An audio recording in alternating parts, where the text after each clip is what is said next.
Hello students, today we will discuss about chapter 15 the coming of the Britishers. Clear होगी बात। जब आप लोग क्लास 4th में थे तो आपने इंडियन हिस्ट्री के बहुत सारे पीरियड्स के बारे में पढ़ा था, ठीक है।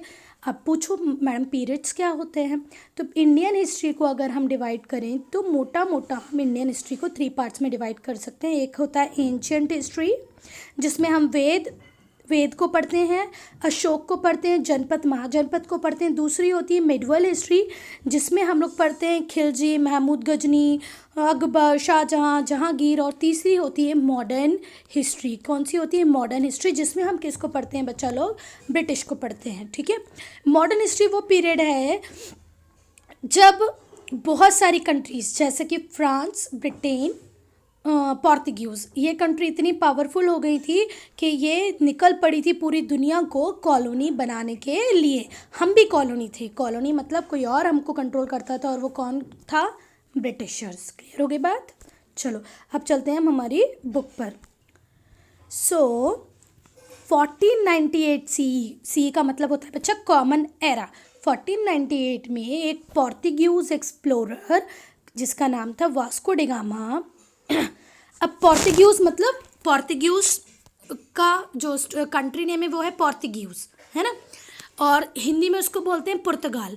तो एक एक्सप्लोरर जो कहाँ का है बच्चा? पोर्तुगीज़ का है। कहाँ का है? पोर्तुगीज़ का है ना, वो वहाँ का एक्सप्लोरर है, ठीक है। उसने डिस्कवर किया एक new sea root two India. कहाँ पर आया वो? इंडिया में, वाया आ न्यू सी रूट, क्योंकि जब तक बहुत ज़्यादा कुछ डेवलपमेंट नहीं हुए थे तो जो इन्होंने डेवलप किया वो बिल्कुल न्यू था। किसके थ्रू आए वो? Cape of Good Hope. अब केप ऑफ गुड होप बताती हूँ मैं क्या है। देखो आप लोगों ने फर्स्ट चैप्टर में तो मैप बहुत अच्छे से पढ़ा है ना। देखो सपोज करो ये अफ्रीका है, फिर से बनाती हूँ मैं किसको? अफ्रीका को।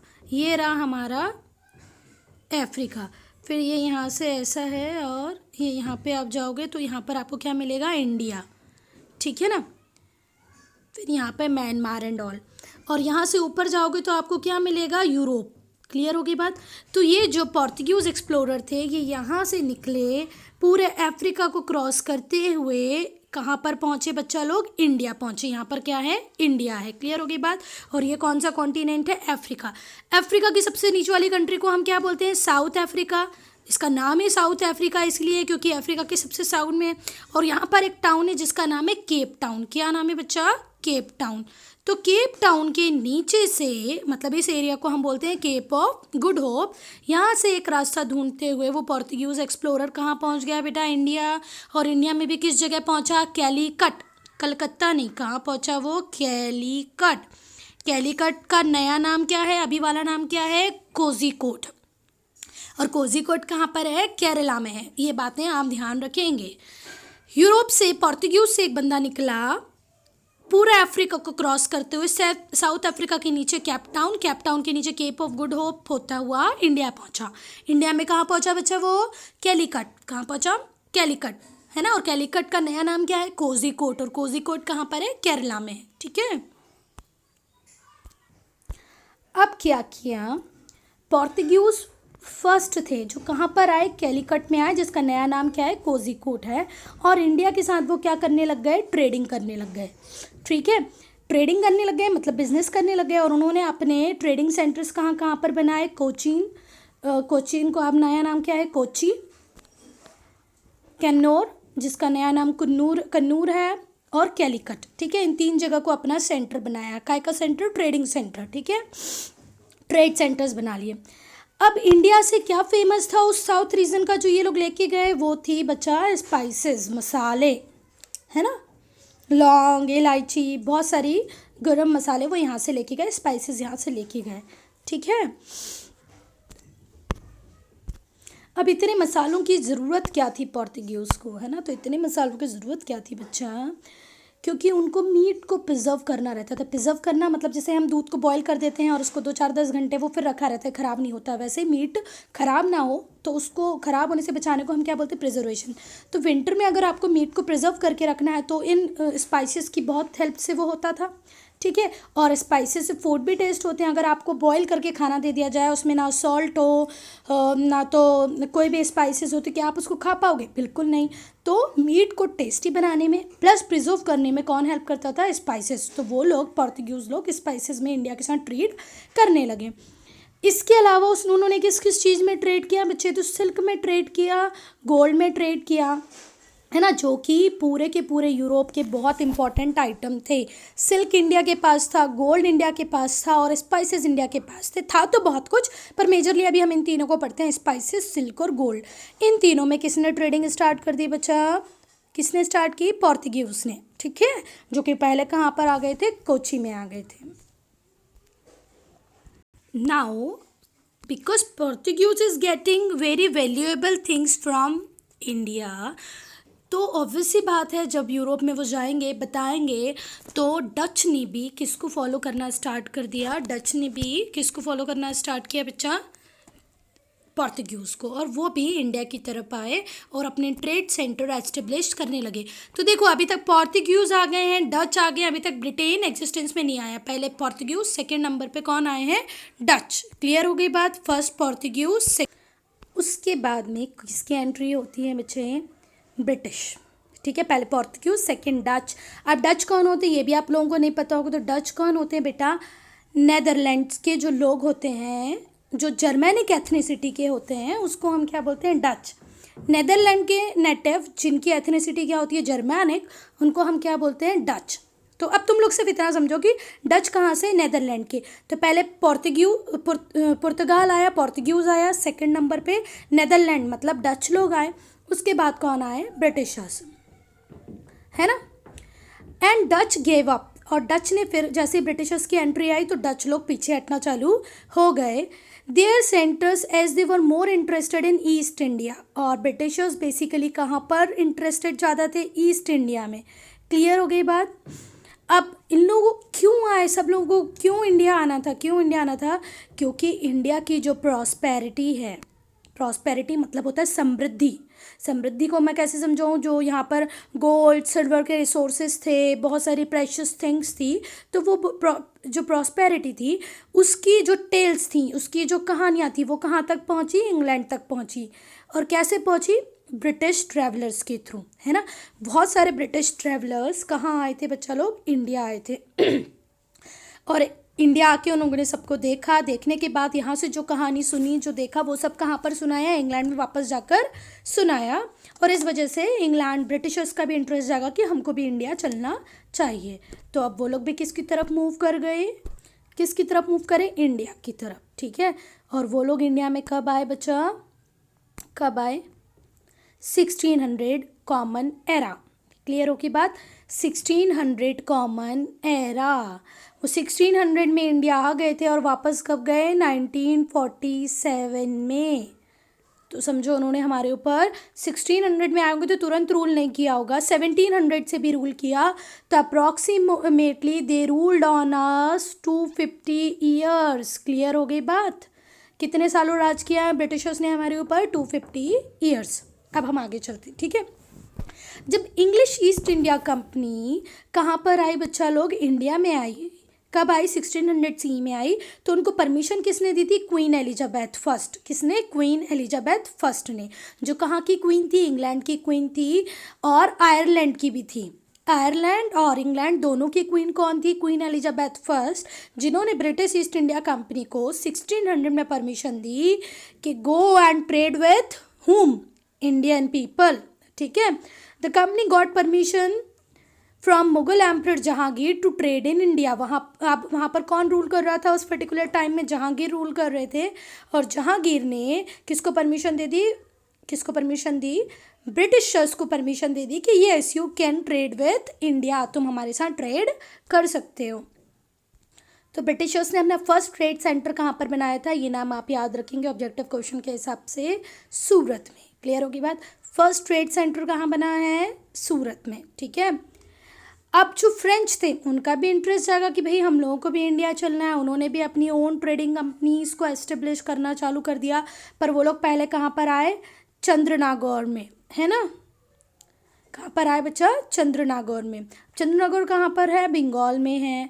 पौंडुचेरी को आज हम क्या बोलने लगे हैं? पुदुचेरी। पौंडुचेरी का नया नाम क्या हो गया है बेटा? पुदुचेरी। तो अब फिर से याद रखेंगे आप एक चीज़, फ्रेंच ने अपनी ट्रेडिंग कंपनी कहाँ पर शिफ्ट की?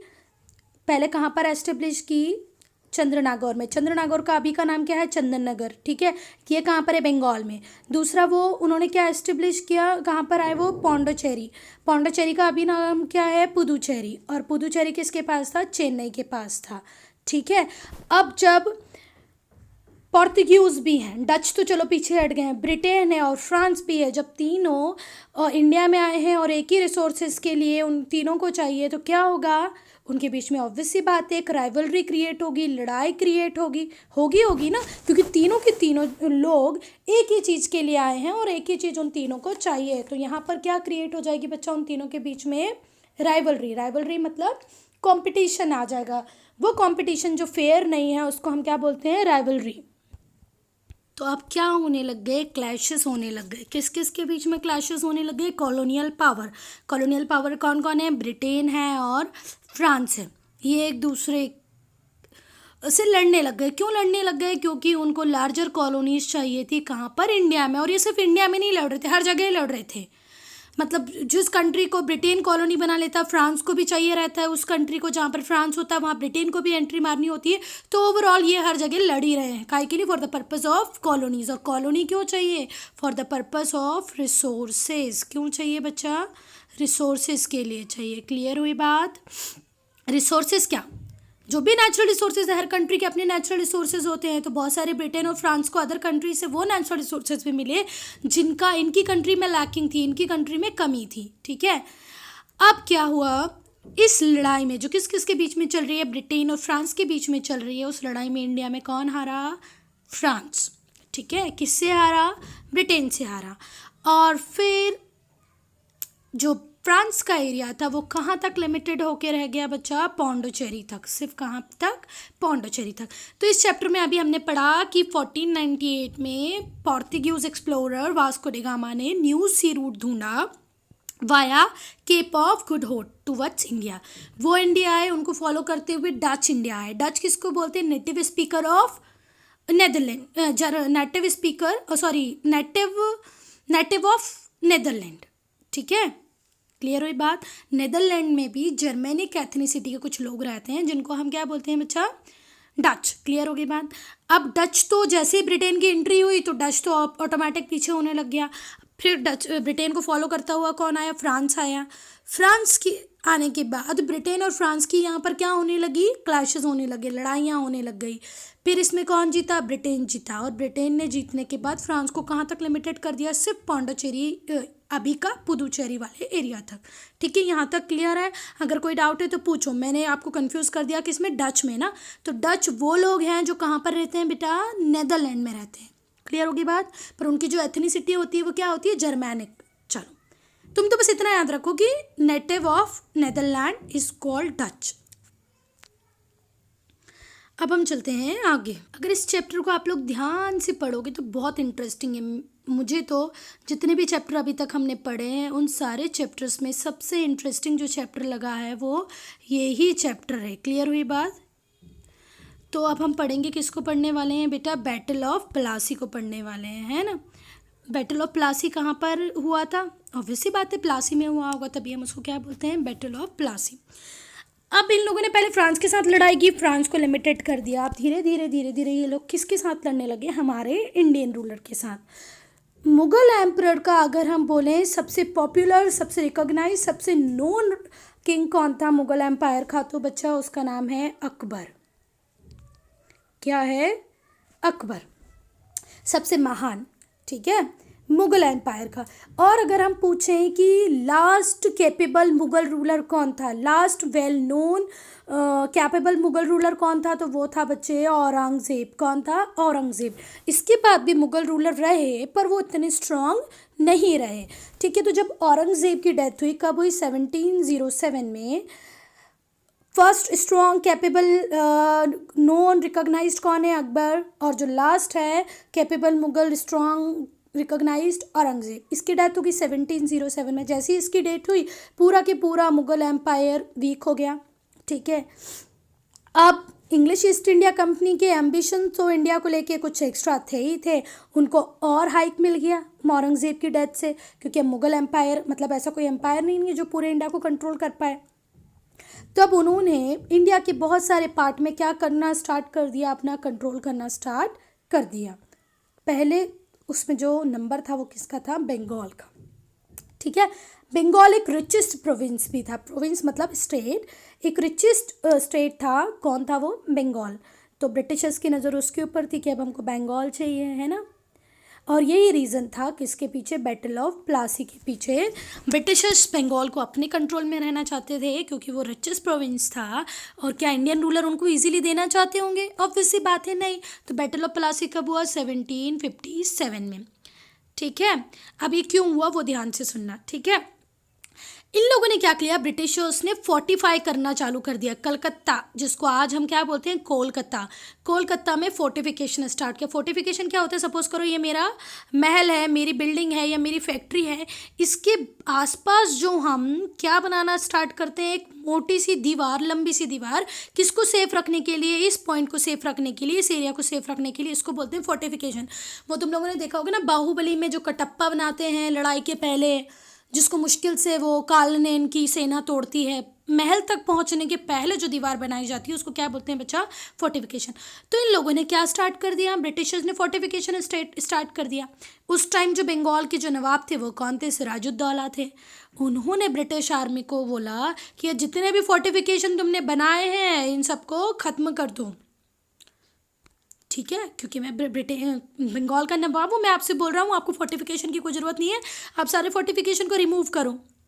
ठीक है, पर ब्रिटिशर्स रिफ्यूज़ कर गए, नहीं नहीं नहीं, हम तो बिल्कुल नहीं करने वाले हैं, फोर्टिफिकेशन को कोलैप्स या ख़त्म, ये एज इट इज़ ही रहेगा। तो बंगाल के जो नवाब थे उन्होंने क्या डिक्लेयर कर दिया बेटा, वॉर डिक्लेयर कर दिया। किसके ऊपर वॉर डिक्लेयर किया है, बंगाल के ऊपर, है ना। अब ब्रिटिश की आर्मी से कौन लड़ रहे थे, रॉबर्ट क्लाइव। रॉबर्ट क्लाइव के बारे में भी गूगल में पढ़ना, बहुत ही शार्प, बहुत ही टैलेंटेड, मतलब बहुत ही, रॉबर्ट क्लाइव भी बहुत ही मस्त इंसान था, गजब अच्छा लड़ाका था। उसने लड़ाई की, किसके साथ लड़ाई की, सिराजुद्दौला के साथ लड़ाई की। और जीता कौन, रॉबर्ट क्लाइव। ब्रिटिशर्स जीत गए, सिराजुद्दौला हार गए। सिराजुद्दौला को कैप्चर कर लिया गया और बाद में उनको डेथ दे दी गई। ठीक है, ये फर्स्ट कॉन्क्विस्ट थी, किसकी फर्स्ट कॉन्क्विस्ट थी बेटा, ब्रिटिशर्स की। और पहली हार थी किसकी, इंडियंस की, इंडिया में किसकी, बंगाल की। क्लियर हो गई बात। सिराजुद्दौला की पहली हार ने स्ट्रॉन्ग होल्ड दिया किसको, ब्रिटिशर्स को, कि नहीं अब हम इंडिया के ऊपर रूल कर सकते हैं। अब इस वीडियो को भी मैं 2 पार्ट में बनाऊंगी क्योंकि एक पार्ट तो बहुत लंबा हो जाएगा। अब हम पढ़ते हैं दूसरे बैटल को, है ना। तो दूसरा बैटल क्या है, बैटल ऑफ बक्सर, है ना। ये कब हुआ, 1764 में। 1764 में क्या हुआ, बैटल ऑफ बक्सर। किस किस के बीच में हुआ बेटा, ये Nawab of Bengal, Nawab of Awadh, Mughal emperor. कौन कौन थे, एक साइड में नवाब ऑफ बंगाल थे, नवाब ऑफ अवध थे और मुगल एम्परर थे, 3 थे। Nawab of Bengal, Nawab of Awadh, Nawab Mughal emperor एक साइड में, और दूसरे साइड में थे ब्रिटिश। क्लियर हो गई बात। फिर भी यहाँ पर किसकी जीत हुई, ब्रिटिशर्स की। और फाइनली बंगाल के ऊपर कौन रूल करने लग गए, Britishers. Second battle of Buxar भी हम हार गए। अब तो ब्रिटिशर्स को लगने लगा कि हमें इंडिया में कोई भी हरा नहीं सकता। पैरेलली हर उस किंग को भी लगने लग गया जो इंडिया की छोटी सी किंगडम पे रूल कर रहा था कि हम भी ब्रिटिशर्स को हरा नहीं सकते हैं, क्योंकि जब 3 प्रोविंस की कंबाइंड आर्मी, बंगाल की, अवध की और मुगल एम्परर, ठीक है, ये तीनों जब मिलकर ब्रिटिशर्स को नहीं हरा पाए तो हम कैसे हरा पाएंगे। और इस तरीके से एक स्ट्रॉन्ग फुट होल्ड मिल गया किसको, ब्रिटिशर्स को। ठीक है, प्लासी जीते, कोई इतनी प्रॉब्लम वाली बात नहीं। बक्सर जीत के तो ब्रिटिशर्स को ऐसा लगने लगा कि अब हमको कोई भी इंडिया में हरा ही नहीं सकता। सोचो उनका कॉन्फिडेंस कितना बढ़ गया होगा। चलो अब इंडियन टू वॉर हार चुके हैं किसके अगेंस्ट में, Britishers. First is battle of, 2 battle हार चुके हैं, वॉर नहीं बैटल है ना। पहला बैटल ऑफ प्लासी, दूसरा बैटल ऑफ बक्सर। क्लियर हो गई बात। पहला तो एक प्रोविंस के खिलाफ था बंगाल पर, दूसरे में तो 3 ताकतें लगी, फिर भी ब्रिटिशर्स एमर्ज हुआ एज अ विनर। अब हम बात करते हैं कि इसके बाद जब हर इंडियन किंगडम या हर इंडियन किंग सोचने लगा कि it's quite difficult to win, किससे, ब्रिटिशर्स से। तो अब वहाँ पर ब्रिटिशर्स बहुत इंटेलिजेंट थे, उन्होंने 2 पॉलिसी फटाफट इम्पोज की। पहली थी सब्सिडरी अलायंस और दूसरी थी डॉक्ट्रिन ऑफ लैप्स। ये दोनों ब्रिटिशर्स ने इंट्रोड्यूस कर दी, ठीक है, सब्सिडरी अलायंस और डॉक्ट्रिन ऑफ लैप्स। ठीक है, अब हम पढ़ते हैं सब्सिडरी अलायंस क्या होता है। तो सब्सिडरी अलायंस को इंट्रोड्यूस करने वाले कौन थे, रिचर्ड वेल्सले। कौन थे, रिचर्ड वेल्सले। अगर ऑब्जेक्टिव क्वेश्चन आता है हु इंट्रोड्यूस सब्सिडरी अलायंस, तो आंसर होगा रिचर्ड वेल्सले। ये कहाँ के गवर्नर जनरल थे उस टाइम, इंडिया के गवर्नर जनरल थे 1798 से 1804 तक। 1798 से लेके 1805 तक कौन गवर्नर जनरल था इंडिया का, रिचर्ड वेल्सले। तो ये जो पॉलिसी थी सब्सिडरी अलायंस की, किसने इंट्रोड्यूस की थी, रिचर्ड वेल्सले ने। क्लियर हो गई बात। अब हम पढ़ते हैं सब्सिडरी अलायंस में अल्टीमेटली होता क्या है। क्या होता है सब्सिडरी अलायंस में, Indian rulers under British protection had to give up native armies and instead maintain British troop within their states. Clear होगी बात। इंडियन रूलर को किसकी प्रोटेक्शन मिलेगी, ब्रिटिशर्स की। ठीक है, अब आपको आपकी नेटिव आर्मी को नहीं रखना है। क्लियर होगी बात। आपकी जो खुद की आर्मी थी उसको आप डिसमेंटल कर दो, उसको अब आपको नहीं रखना है। इसकी वजह आपको किसको मेंटेन करके रखना है, ब्रिटिश ट्रूप को मेंटेन करके रखना है अपने स्टेट में। समझ में आ गई। हाँ, किसने बोला, ब्रिटिशर्स ने बोला हम आपको पनाह देंगे, हम आपको प्रोटेक्शन देंगे, अपनी आर्मी को ख़त्म कर दो, हटा दो, उनको कॉमन पीपल बना दो और हमारी आर्मी को मेंटेन करो। ठीक है, क्लियर हुई बात। उसके बाद सेकेंड कंडीशन थी the rulers had to give control of foreign affairs to the Britishers. एक राजा के दूसरे किंगडम के साथ जो भी रिलेशन होंगे उसको हम उस टाइम में क्या बोलेंगे, फॉरेन अफेयर्स। आज हमारे फॉरेन अफेयर्स की बात करें तो हम चाइना, इंग्लैंड, ब्रिटेन को उसमें इंक्लूड करेंगे। पर पहले हर किंगडम एक राजा के कंट्रोल में होती थी, तो वो राजा बी किंगडम से कैसे डील करने वाला है, ये काय के अंदर आता था, फॉरेन अफेयर्स के अंदर आता था। तो ब्रिटिशर्स ने बोला अब आपका कोई ज़रूरी नहीं है सोचना कि ए और बी से आप कैसे डील करोगे, हम डील कर लेंगे। ना तो आप अपनी आर्मी रखोगे और ना ए बी से डील करोगे, वो सब हमारा काम है। आप बस हमारी आर्मी को फीड करो, उसको मेंटेन करो, इसके बदले हम आपको क्या दे देंगे, ए और बी से प्रोटेक्शन। ठीक हो गई बात। जो भी राइवल आपकी कंट्री के ऊपर, आपके किंगडम के ऊपर अटैक करेगा, हम उससे आपको कंट्रोल दे देंगे आपके राइवल से। ठीक है, ये फर्स्ट होगी पॉलिसी का कि सब्सिडरी अलायंस, जिसमें पहला है आप आपकी आर्मी नहीं रखोगे, हमारी आर्मी रखोगे। दूसरा है फॉरेन अफेयर्स हम डील करेंगे, कौन, ब्रिटिशर्स। सेकेंड थी लॉर्ड डलहौजी की policy, doctrine of lapse. Lord Dalhousie governor general थे कब से कब तक, 1848 से 56 तक। रिचर्ड वेल्सले कब तक थे, 1798 से 1805। 1798 से 1805 तक कौन थे, रिचर्ड वेल्सले। फिर उसके बाद आए 1848 से 1856 के लिए लॉर्ड डलहौजी। लॉर्ड डलहौजी को भी कुछ नया करना था, उन्होंने पॉलिसी इंट्रोड्यूस की। कौन सी policy, doctrine of lapse. Clear हो गई बात, डॉक्ट्रिन ऑफ लैप्स।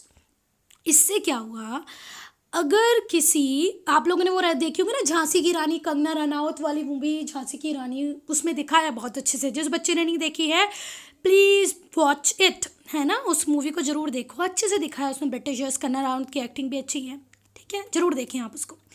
तो ब्रिटिशर्स ने क्या किया, बोला कि हम उस हर इंडियन स्टेट को अपने कंट्रोल में ले लेंगे जिसका कोई नेचुरल बायोलॉजिकल हायर नहीं है। और नेचुरल बायोलॉजिकल हायर भी कौन होना चाहिए, मेल। अगर किसी रूलर का अपना खुद का बेटा नहीं है तो वो जो किंगडम है वो किसके अंदर में चली जाएगी बेटा, ब्रिटिशर्स के अंदर में चली जाएगी। तो जो झांसी की रानी थी उनका खुद का बेटा नहीं था, उनका अडॉप्टेड सन था, है ना, उन्होंने गोद लिया हुआ था। वो मूवी में आप देखोगे तो आपको पता चल जाएगा। तो ब्रिटिशर्स का कहना था कि तो आपकी किंगडम हमारी किंगडम हो जाएगी क्योंकि आपका खुद का कोई नेचुरल हायर नहीं है। अब हम आ जाते हैं हमारे रिवोल्ट ऑफ 1857 में। एक वीडियो में ये टॉपिक बहुत बड़ा हो जाएगा बच्चे, तो बस अभी रिवोल्ट ऑफ 1857 कवर करके इस वीडियो को फिनिश करेंगे। अब हम नेक्स्ट वीडियो में पढ़ेंगे क्या, दूसरे जो टॉपिक्स हैं इस चैप्टर के। ठीक है, अब जो ब्रिटिश रूलर थे उनसे बहुत सारे इंडियन रूलर अनहैप्पी थे, ऑब्वियस सी बात है अनहैप्पी होंगे। पहले हमारे दो किंगडम्स को हरा दिया, फिर सब्सिडियरी अलायंस लेके आ गए, फिर डॉक्ट्रिन ऑफ लेप्स लेके आ गए, ठीक है। तो इंडियन सोल्जर को उस टाइम क्या बोलते थे, सिपॉय, और हिंदी में हम क्या बोलेंगे, सिपाही। क्लियर हो गई बात। पीजेंट्स भी अनहैप्पी थे, ठीक है। पीजेंट्स क्यों अनहैप्पी थे, क्यों अनहैप्पी थे बच्चे, क्योंकि उनको बहुत अमाउंट में टैक्स देना पड़ता था और उनको कौन सी लाइफ जीनी पड़ रही थी, पावर्टी वाली लाइफ जीनी पड़ रही थी। क्लियर हो गई बात। सिपॉय अनहैप्पी हैं, पीजेंट्स अनहैप्पी हैं बिकॉज दे हैव टू पे a huge amount of tax and live in poverty. अब इस वजह से क्या हुआ, एक टाइम के बाद सब लोगों के अंदर भावना जागृत हुई कि हमको अब क्रांति करनी चाहिए, हमको अब रिवोल्ट करना चाहिए। तो क्या हुआ, रिवोल्ट ऑफ 1857, इसका दूसरा नाम है sepoy mutiny. Sepoy mutiny, revolt of 1857। And one more thing, do right anywhere in rough copy, first war of independence. इसको क्या भी बोलते हैं बच्चा लोग, first war of independence. Clear हो गई बात। Sepoy mutiny, revolt of 1857 and first war of independence, ये चीज़ें किसके अंदर आती हैं बेटा, रिवोल्ट, तीनों किसके नाम है, रिवोल्ट ऑफ 1857 के नाम है, ठीक है। इसका इमीडिएट कॉज क्या था, वैसे तो झांसी की रानी अपने आप में परेशान थी, पीजेंट अपने आप में परेशान थे, परेशान कौन भी थे, सिपाही भी थे, पर इमीडिएट कॉज मतलब जो तुरंत तत्कालिक कारण होता है वो क्या कारण था इसका, एनफील्ड राइफल। क्या था, एनफील्ड राइफल। अब ये एनफील्ड राइफल की क्या कहानी है, इसको हम पढ़ते। तो इस एनफील्ड राइफल में क्या था बेटा, इसको किसने इंट्रोड्यूस किया, ब्रिटिशर्स ने। इसमें ऐसा बोला जाता था एक कार्ट्रिज डलती थी और उस cartridge, the cartridge of this rifle, इस राइफल के अंदर जो कार्ट्रिज डलती थी ना बेटा, उसको ऐसा बोला गया, अब ये र्यूमर था कि सच में था, आज तक किसी को नहीं पता पड़ा है, पर कुछ लोग बोलते हैं सही था, कि उसको ग्रीस किया गया था, उसका जो कवर था वो ग्रीस था, किससे, जैसे आप लोगों ने देखा होगा ना बहुत सारे बम ऐसे मुंह से छीलते हैं और फिर उसको फेंकते हैं, तो ऐसा ही ये जो राइफल था उसके अंदर जो कार्ट्रिज डलता था उसको पहले तो मुंह से बाइट करना पड़ता था, मुंह से काटना पड़ता था, ठीक है। तो मुंह से काटना मतलब उसको मुंह में लेना, और फिर ये बोला गया कि इस जिस पार्ट को आप मुंह से काट रहे हो वो ग्रीस्ड है, मतलब उसके ऊपर ग्रीस क्या हुआ, लगा हुआ है, क्या लगा हुआ है बेटा, काऊ और पिग के फैट को। क्लियर हो गई बात, पोर्क और बीफ से उसको ग्रीस किया हुआ है। अब हम काऊ की बात करें तो हिंदू के लिए तो गाय माता है, वो उसके मांस को मुंह में लेना पाप है। पिग इतनी ज़्यादा अपवित्र चीज़ है मुस्लिम्स के लिए कि मुस्लिम तो पिग का नाम भी नहीं लेते कभी, तो उसके मांस को मुंह में डालेंगे। तो जो भी हिंदू और जो भी मुस्लिम सिपाही थे कहाँ पर, ब्रिटिश की आर्मी में, उन सब ने मिलके क्या कर दिया, रिवोल्ट कर दिया। क्यों रिवोल्ट किया, क्योंकि काऊ हिंदू के लिए बहुत सेक्रेड है और पिग इतना अनसेक्रेड है मुस्लिम्स के लिए, अनसेक्रेड नहीं बोलना चाहिए, गलत टर्म है, इतना अपवित्र है कि भैया वो तो उसको मुंह में क्या नाम भी नहीं लेते हैं, ठीक है। अब इससे क्या ऑफेंड हुए, उनके रिलीजियस सेंटिमेंट्स। किसके रिलीजियस सेंटिमेंट बच्चा, हिंदू के भी और मुस्लिम के भी, क्योंकि Hindus are not permitted to eat beef. Beef किसको बोलते हैं, गाय के मांस को हिंदी में क्या बोलते हैं, बीफ, ठीक है। और Muslim are not permitted to eat pork. Beef मतलब गाय, पोर्क मतलब जो पिग से मिलता है, ठीक है। तो Hindus are not permitted to eat beef, Muslims are not permitted to eat pork, तो दोनों के सेंटीमेंट हर्ट हुए, रिलीजियस सेंटीमेंट हर्ट हुए। तो इंडियन सोल्जर्स ने बोला we are not going to use this cartridge. Clear हो गई बात। They overthrew their superior and marched to Delhi to crown Mughal emperor। उन लोगों ने वहाँ से मार्च करना स्टार्ट कर दिया, कहाँ, दिल्ली की तरफ। और उन लोगों ने बोला कि हम जो बहादुर शाह सेकंड हैं हम उनको फिर से क्राउन देने जा रहे हैं, अब हम आपकी गुलामी को स्वीकार नहीं करते हैं। क्लियर हो गई बात। Also known as Bahadur Shah Zafar, उनका नाम क्या था, बहादुर शाह जफर। मुगल एम्परर बहादुर शाह टू या बहादुर शाह जफर, है ना। उन्होंने बोला वही राइटफुल एम्परर बनेंगे हम हमारे, ठीक है। व्हाट स्टार्टेड एज अ सिपाही रिबेलियन और mutiny soon become the first war of independence. देखो यहाँ पर लिखा भी है तो इसको याद रखना। First war of independence, sepoy mutiny, revolt of 1857, एक ही चीज़ के तीन नाम है ना। अब यहाँ पर इंडियन रूलर कौन कौन थे, रानी लक्ष्मीबाई थी, ये किसके खिलाफ लड़ रही थी, किसके खिलाफ, कौन सी नीति थी वो, डॉक्ट्रिन ऑफ लैप्स। किसके खिलाफ, डॉक्ट्रिन ऑफ लैप्स के खिलाफ। नाना साहेब, तात्या टोपे, कुंवर सिंह, इन ने भी इस रिबेल को ज्वाइन किया। तो यहाँ पर अब हम इतने पार्ट को खत्म कर, चलो एक और ले लेते हैं ना, तो इस पार्ट को अब हम यहीं ख़त्म कर रहे हैं। तो जो झांसी की रानी थी वो वॉर में क्यों आई, डॉक्ट्रिन ऑफ लैप्स के अगेंस्ट में। नाना साहेब तात्या टोपे कुंवर सिंह ने भी इस रिबेल को ज्वाइन कर लिया। और कौन थे इसमें? सिपाही लोग भी थे, इसलिए इसको सिपाही म्यूटनी भी बोलते हैं, फर्स्ट वॉर ऑफ इंडिपेंडेंस भी बोलते हैं। तो यहाँ पर ये पार्ट होता है खत्म। हम नेक्स्ट पार्ट में क्या कॉन्सिक्वेंसेज रही इस रिजल्ट की उसको पढ़ेंगे और इंडियन नेशनल कांग्रेस को भी हम पढ़ेंगे। तो अगर कोई डाउट है तो कमेंट सेक्शन में लिख सकते हो, कोई सुधार चाहते हो तो उसको भी कमेंट सेक्शन में लिख सकते हो।